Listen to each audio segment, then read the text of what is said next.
Super. Bonjour Adjiba, je suis vraiment contente de vous recevoir. C'est moi qui suis contente. Voilà, on est ensemble sur la ruche aujourd'hui et on va parler de ce livre, magnifique livre très important qui va faire date, je vous le dis. Dans quelle France on vit? Il n'y a pas de point d'interrogation parce que c'est une affirmation. Ouais. Et le livre est rempli d'intelligence, de finesse et surtout on découvre une France telle qu'on ne la connaît pas, telle que les pouvoirs parfois ne la connaissent pas. Et je suis ravie de discuter avec Anne aujourd'hui autour de différents exemples. Alors il y a plein d'exemples. Moi j'aimerais tous les noter et parler de toutes les personnes qui sont dans le livre, mais on ne peut pas. Il y en a beaucoup. Moi, j'en ai pris 3 qu'on va développer après. Mais la première question c'est, il y a un vrai succès autour de ce livre. Est-ce que vous vous y attendiez? Non. C'est-à-dire qu'effectivement le livre fait parler, le livre produit des réactions et grâce aux médias sociaux aujourd'hui ces réactions remontent jusqu'à moi. J'avoue que j'ai des réactions d'une émotion incroyable. J'ai des femmes, des hommes, de tout CSP, de différents âges qui m'écrivent et puis qui font comme une espèce de critique de ce livre qui est parfois une meilleure critique, une critique super intelligente que des critiques professionnelles. Oui. Donc ça c'est formidable. J'ai une dame qui m'a dit c'est un véritable roman social. Oui. Je trouve ça bien de dire ça. Non, c'est vrai. Je sens aussi que c'est un roman parce que vous avez fait un choix de ville. D'ailleurs, le choix des villes, vous l'avez fait avec facilité, difficulté, les différents choix, Montluçon, Laon. Alors, je l'ai fait en toute subjectivité, Oui. c'est-à-dire un peu n'importe comment, je l'avoue. Je ne me suis pas dit, tiens, il faut qu'elle soit au nord de la Loire, au sud de la Loire, une ville de droite ou de gauche. Non, je ne me suis absolument pas préoccupée de ça. Moi, ce que je voulais, c'est que ce soit des villes de 50 000 habitants au moins, avec mon exception d'Ajaccio, et que ce soit également des villes qui n'aient pas été l'objet d'une couverture médiatique. D'accord, très bien. Voilà, vierge de toute l'hystérie qui est celle de quand les médias sont passés par là. Très bien. En fait, j'avais l'embarras du choix. Oui, complètement. D'ailleurs, quand on voit toutes ces villes et la façon dont vous les racontez, moi j'ai le sentiment qu'il y a une caméra sur l'épaule, qu'on est en train de vous suivre. On voit par exemple quand vous êtes à Laon, la cité des chemins de fer, vous en parlez avec précision, on voit chaque pierre. Vous nous parlez aussi de Napoléon, de l'empreinte de l'histoire, et on voit aussi que ce livre, c'est l'histoire de France, l'histoire des Français, la grande histoire qui retrouve la petite histoire, et c'est aussi raconté. C'est un roman. Donc je comprends ce que cette dame a voulu dire à travers le roman. Vous avez eu envie de cette roman narration dans le sens de raconter des histoires. Sauf que ce sont des histoires vraies. Ouais. Voilà. Alors que les romans aujourd'hui, quoique maintenant il y a des romans qui se basent tout à fait sur des histoires, des faits réels, moi je me nourris de la réalité. Je ne peux pas écrire autre chose que la réalité. Donc pour l'écrire, cette réalité, il faut la vivre. Oui. Et si je la vis, je la décris. Oui. Donc en fait, Yasmina, ce que je fais là pour ce livre, c'est la même chose que ce que j'ai fait pour tous mes livres précédents et pour tous mes reportages. L'Irak, l'Afghanistan, voilà, c'est une méthode. Mais ça n'est pas une méthode hyper originale que j'aurais sortie de mon chapeau. Il n'y a rien de plus classique, il n'y a rien de plus facile, entre guillemets. Encore faut-il le faire. Voilà, quand on est journaliste, c'est la méthode. Tout simplement, aller sur le terrain, respecter ce terrain, respecter sa difficulté.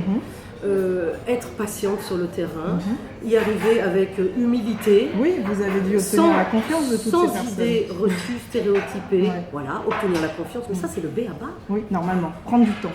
Vous avez mis 2 ans. Oui, j'ai mis 2 ans. Et encore, je dirais, je me suis dépêchée. Oui. Parce que j'aurais pu aller plus lentement. Mais en même temps, il fallait que je raccroche la sortie de ce livre, vu le monde dans lequel nous vivons, à un événement. Et l'événement aujourd'hui, c'est les élections présidentielles de 2017. Donc depuis que je pense à ce livre, depuis plus de 2 ans, je me disais, il faut qu'il sorte au moment des élections. Et ce que je ne savais pas, en revanche, c'est quel contexte hystérique serait celui de nos élections. Ça, je ne savais pas. Ah oui, là, c'est il y a 2 ans, on ne pouvait pas l'imaginer une seconde. Non, on ne pouvait pas. Mais peu importe, un livre est un produit marketing, il appartient à une stratégie qui n'est pas la mienne, qui est celle de ma maison d'édition Fayard. Et moi, ce qui m'importait, c'était d'avoir assez de temps pour le faire. Donc j'ai fait la même chose que partout ailleurs. Je me suis installée et j'ai tiré un fil. D'accord. Un fil invisible, qui est le fil des vies humaines, Yasmina. On est tous que des humains. Oui, complètement. Il n'y a pas une personne plus importante qu'une autre. On le sent à travers Tout le monde m'intéresse. vos rencontres. Voilà. Il y a un jeune homme qui s'appelle Hassan, qui est à Évreux, c'est ça, Oui. qui s'occupe d'une association qui s'appelle No, Oui, et qu'il dit très, très durement, très crûment. ouais, très crûment, les églises sont remplies par nous. Nos parents ont manqué peut-être d'audace et ont eu un profil trop bas. Il est un peu énervé et cette parole-là, on l'entend jamais. Je trouve Oui, il dit, incroyable moi de je suis l'entendre. musulman et en fait c'est grâce à nous les musulmans en France que les églises Oui. se remplissent. Qu'est-ce qu'il veut dire par là? Oui. Il veut dire que en fait il y a une telle existence forte pour certains, pour beaucoup de l'islam en France, par rapport peut-être au déclin dans les dernières décennies de la visibilité de la religion catholique, qui était la religion et qui reste la religion dominante en France numériquement et traditionnelle, que donc grâce à cette visibilité de l'islam, finalement par réaction, des personnes retournent dans les églises qui étaient désertées.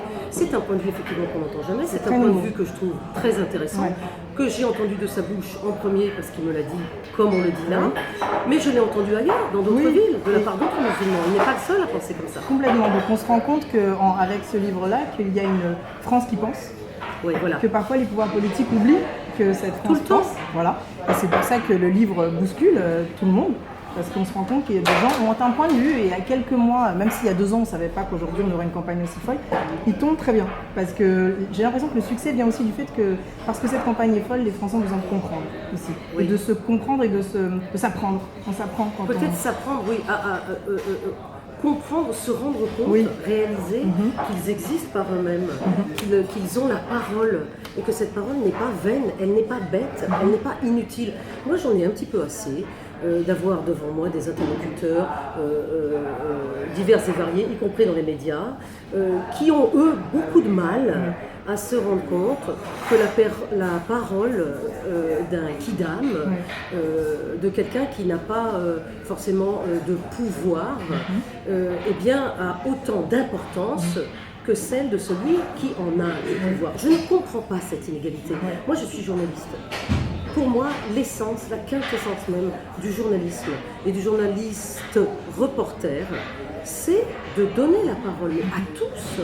Moi, j'accorde autant d'importance, je dirais à Vladimir Poutine, s'il était en face de moi, je pense à lui parce que je suis spécialiste de la Russie, qu'à une babouchka, une vieille femme russe qui est, comme ça me revient à l'esprit quand j'habitais à Moscou, c'était le milieu des années 90, le début des années 2000, il y avait une discothèque, c'était la nouvelle vie en Russie, il y avait des vieilles femmes russes qui, pour boucler leur fin de mois, allaient avec une pelle et une balayette, balayer les discothèques, les clubs, les lounges, pendant que les gens étaient en train de consommer, donc elles étaient là.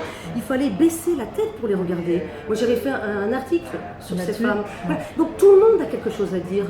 Et c'est ce que j'ai voulu faire en France. J'ai voulu montrer cette France sans véritablement qu'il y ait de raison de la montrer, sans scoop.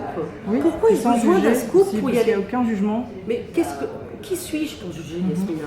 Et que dire? Pourquoi est-ce que mon jugement serait-il le seul, le plus important et le vrai? Non, avant de juger, il faut donner à voir et à comprendre, justement dans toute la complexité de l'être humain. Nous sommes des êtres complexes, paradoxaux, on peut avoir différents points de vue, on met les gens dans des cases. Moi la première. J'en ai assez souffert. On m'a mise dans la case reporter de guerre, depuis longtemps. Alors là, c'est terrifiant pour beaucoup parce que hop, le diable sort de sa boîte, la reporter de guerre n'est plus dans une situation de guerre, elle est en France. Alors je vois beaucoup de gens qui sont perplexes. Mais et alors? Je fais la même chose. C'est les étiquettes pour rester à sa place. Donc non, ne restons pas à notre place. Bougeons, osons bouger, assumons que nous bougeons, intéressons-nous les uns aux autres. Complètement. Et d'ailleurs, il y en a un qui s'intéresse les uns aux autres, c'est Mourad. Il a 40 ans, il est kabyle, il se promène dans les bars. Ah, formidable. Voilà. Et il se rend compte qu'il y a un discours FN qui pullule, qui se promène. Il essaye de comprendre de quoi il s'agit dans sa vie. Et il dit plus personne ne nous envoie du rêve. Dans cette élection un peu dingue, il y a un candidat qui a dit moi je suis le candidat de l'espoir, c'est Macron. Il est dans mon livre, Macron. Oui. Avant même qu'il ne commence, bien avant que la campagne commence, j'avais déjà des gens dans cette France qui avaient décelé cette tentation Macron. Je pense notamment à ce monsieur qui est à Lons-le-Saunier, qui est un entrepreneur, qui s'appelle Yvon Lovato, une grande gueule locale, que je vais voir parce qu'il a été victime d'un énième cambriolage dans son entreprise et que c'est le sujet que je cherche à illustrer à Lons-le-Saunier. Et il me dit, tout le monde croit que je suis FN dans la ville parce que j'ai une grande gueule, mais en fait, moi, mon grand-père était communiste, mon père aussi, je le suis, mais moi j'ai une petite... j'ai financé, il est un des premiers à financer le mouvement en marche de Macron. Donc voilà, c'est formidable, et il m'explique pourquoi, c'est son droit. Oui, tout à fait. Donc c'est vrai qu'il y a plein de parcours différents. Il y a aussi à Laval un jeune adolescent de confession chrétienne qui dit à ses parents de façon très énervée: mais les musulmans, ils ont tout compris, ils ont réussi à savoir médiatiser leur religion. Ouais. On parle d'eux, on est jaloux, comme si on sentait une forme de jalousie. Et c'est très étonnant comme parole. En l'entendant, c'est ce que je me suis dit. Et je me suis dit, on devrait mettre ça dans le débat public, justement sans jugement, mais apporter des choses pour nourrir le débat. C'est-à-dire qu'il m'est apparu comme une évidence en entendant ces deux jeunes hommes de Laval, deux jeunes catholiques parler. Et puis je l'ai retrouvé dans d'autres villes également, et il m'est apparu comme une évidence qu'effectivement, ils souffraient, ils semblaient souffrir du fait que eux sont catholiques, ils le sont catholiques de naissance, de leurs parents, de leur culture familiale. Ils vont à la messe tous les dimanches, mais ils ont l'impression de ne pas exister. Ils ont l'impression que les catholiques dans la France d'aujourd'hui n'ont pas la parole, que c'est has-been, que c'est vieux jeu, etc.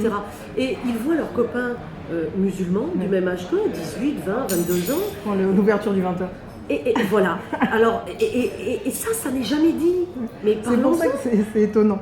C'est étonnant de l'entendre, et je trouve que ce livre apporte ça. Des paroles jamais dites entre eux, mais pas médiatisées. Donc c'est assez... Médiatiser, vous savez, Yasmina, c'est un choix. Quand on choisit de donner la parole à certains, on ne la donne pas à d'autres. Alors c'est très compliqué. Moi, je ne dis pas que j'ai la solution. Je ne sais pas si je serais meilleure qu'un autre si j'étais en responsabilité de faire ce choix pour le journal de 20h, par exemple. Mais je crois que ce dont il faut être conscient quand on est journaliste, c'est que c'est une immense responsabilité. C'est une responsabilité, et je pèse mes mots. Donc avant de le devenir journaliste, il faut vraiment réfléchir sur est-ce qu'on en est capable, est-ce qu'on est capable de cette lourdeur, de cette pesanteur, de ces critiques sans cesse qui nous arrivent au visage. Bien sûr. Et je suis d'accord pour qu'on nous critique, parce que je l'ai senti partout pour faire ce livre sur la France, cette décrédibilisation des médias, comme j'ai senti la délégitimation du politique. Mais alors, c'est pas parce qu'on est critiqué qu'on doit arrêter de faire son travail. Et puis on peut se remettre en question et essayer de le faire mieux. Exactement. Voilà. Donc débattons, soyons vivants, reconnaissons nos erreurs, et puis tout le monde ne fait pas son métier de la même façon. Et là, je ne parle pas que des journalistes, et dans tous les domaines, c'est la même chose, enfin. Complètement. Vous avez fait une émission de télévision que j'ai vue qui s'appelle Zemmour et Nolo. Oui. J'ai vu un Eric Nolo qui avait lu et qui avait compris ce que vous aviez envie de dire, le message optimiste. Oui. Et j'ai vu un autre Eric Zemmour qui a eu envie de s'approprier le propos. Ça vous étonne? Non, pas du tout. Et j'ai trouvé ça un peu dingue. Donc je voulais avoir votre sentiment, c'était il y a quelques jours maintenant, donc il y a un peu de recul. Vous vous êtes défendu et bien défendu. Votre message, il est optimiste, on est d'accord, on le répète. Absolument, absolument. Mais M. Zemmour a voulu me mettre dans le même sac que lui, c'est sa stratégie, c'est sa façon de faire, ça fait des années qu'il le fait, il est jugeant, il est misogyne, il est sectaire, tout ça tout le monde le sait, et en fait il se répète. Donc il a vu arriver mon livre, là, je le remontre, et bien sûr M. Zemmour est absolument, je crois, incapable de faire ce que je suis allée faire, c'est-à-dire se promener dans toute la France pendant des mois et des mois, avec beaucoup d'humilité, beaucoup de remise en question, et puis beaucoup d'écoute aussi, justement les yeux, les oreilles ouverts, sans stéréotypes, sans rien du tout, pour pouvoir uniquement raconter ensuite ce que j'ai vu. Donc comme il ne l'a pas fait, Je ne sais pas ce qui lui a pris aux premières minutes de sa prise de parole pendant cette émission. Immédiatement, il a ramené ce livre à lui. Sans doute aussi peut-être parce qu'il ne l'avait pas lu. L'autre Eric Nolot avait raison de dire Zemmour, tu ne lis que en diagonale. Donc je n'ai pas pu le laisser dire. C'était pas possible. Ce livre, c'est beaucoup de travail, c'est toute ma vie. Je suis journaliste au moins aussi bien que Monsieur Zemmour. Et donc je l'ai revendiqué dans cette émission. Aujourd'hui, la télé, Yasmina, c'est un combat. On arrive dans un studio, on est face à des gens, il faut se faire entendre. Face à Monsieur Zemmour, d'autant plus. Et je crois que Monsieur Zemmour ne se serait pas adressé de la même façon à un homme. Non, je ne pense pas. Je ne pense pas. Il y aura une suite? Est-ce que, par exemple, avec ce qui se passe en Guyane, on peut imaginer un tome sur les dom-toms? Alors, vous n'êtes pas la première à me dire ça. J'ai beaucoup de remontées là, de gens qui me disent les gens sont infatigables. Vous savez, c'est comme quand vous avez eu un enfant, tout de suite on vous dit il y a quand le deuxième. Donc là, tout le monde veut le tome 2. Mais j'adorerais évidemment. Tout ce qui est vivant, tout ce qui se passe m'intéresse. Donc ce qui se passe en Guyane aujourd'hui est capital. Je prendrai un avion tout de suite pour y aller et pour essayer de comprendre les tenants, les aboutissants, pour essayer de saisir la complexité de leur situation. De la même façon que Mayotte, vous vous souvenez, c'était il n'y a pas si longtemps, et je suis sûre qu'à Mayotte, rien n'est réglé. J'aimerais que tous les dom-toms que personne ne connaît sur le continent, disons-le franchement, et qui a été absent de la campagne, absolument, on n'en a pas parlé. Mais combien de thèmes ont été absents de la campagne? La culture, la aussi, pauvreté, la culture. Et le logement pour tous, la culture, bien sûr. Ce sont toujours les mêmes thèmes, on se répète, on est dans l'hystérie, à nous rendre malades, vivement que ces émissions passent, Yasmina, que tout le monde ait voté, qu'on ait le résultat et qu'on puisse enfin souffler, penser, redevenir nous-mêmes. Donc, si j'en ai la force, et si un éditeur est d'accord, je serai tout à fait pour faire un second tome. Moi, je pense que mais il faut aussi, Yasmina, que je retourne en Irak, où rien n'est réglé, où la bataille de Mossoul se déroule en ce moment, pendant que nous sommes en train de parler. Mossoul, qui est une ville dans laquelle j'ai beaucoup été, sur laquelle j'ai beaucoup écrit. Et ça fait longtemps que j'ai écrit et publié que la bataille de Mossoul ne se gagnerait pas en un jour.